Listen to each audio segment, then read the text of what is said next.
The rain had poured all morning, soaking the yard and leaving the lilac bush dripping with silver drops. But once the clouds broke and the sun returned, Mr. Fuzzy burst into action. No soggy squirrel was going to waste a perfectly good afternoon. His first stop, of course, was the bird feeder. With a damp flick of his tail, he launched himself inside like a tiny acrobat making a grand entrance. Seeds flew as he scooped them up with quick paws, his cheeks swelling rounder with every bite until it looked like he was smuggling half the harvest. Above him, chickadees and sparrows shrieked their outrage from the branches, fluttering and squawking as though trying to vote him off their feeder. But Mr. Fuzzy wasn't intimidated. He paused, looked up, and let out a cheeky stream of chatter that sounded suspiciously like, "Yeah, and what are you going to do about it?" Then, zoom! He was off again, scrambling up the side of the house with the speed of a furry lightning bolt. His claws clicked against the siding as he raced higher, pausing halfway to puff out his chest and shout his victory to the world. Look at me now! For a brief moment, he stood proud under the eaves like the king of the backyard.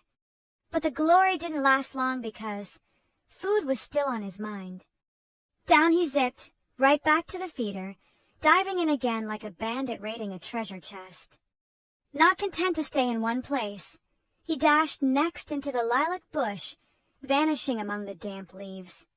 The branches shivered and shook as he darted between them, scattering droplets like tiny diamonds.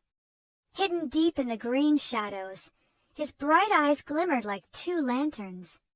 He sat perfectly still, watching, waiting, clearly plotting his next raid. And raid he did. Again and again he returned to the feeder, every trip greeted with a furious chorus of wings and angry chirps.